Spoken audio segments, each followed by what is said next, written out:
नमस्कार, मी प्राध्यापक विजय नवले. पायलट कसं व्हायचं या संदर्भातील हा करिअरचा पाथ टाईमलाईन सकट मी काढून दाखवला आहे. सुरुवात आहे 12वीपासून. शक्यतो सायन्स आणि PCM असल्यास अधिक उत्तम. पहिल्यांदा आहे DGCAद्वारे आपली मेडिकल तपासणी. नंतर आहे लेखी परीक्षा. यामध्ये विमानासंदर्भातल्या गोष्टी आहेत. Air regulations, aviation meteorology, air navigation, aircraft technical general knowledge यातलं असलं पाहिजे. आणि याच्यातून आपण ही परीक्षा पूर्ण झालो की मग आपल्याला मिळतं SPL म्हणजे स्टुडंट पायलट लायसन्स.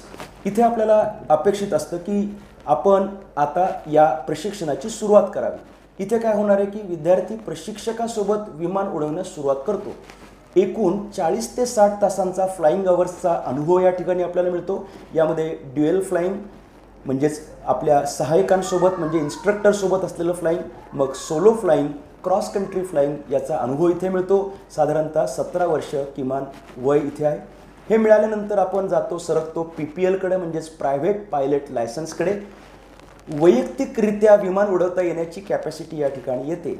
आता इथे जसे 40 ते 60 तास होते, तिथे PPLच्या माध्यमातून पुढे सरकताना कमर्शियलकडे जाताना CPLकडे जाताना आपले अधिकचे 140 ते 160 तासांचं अधिकचं फ्लाईंग व्हायला पाहिजे.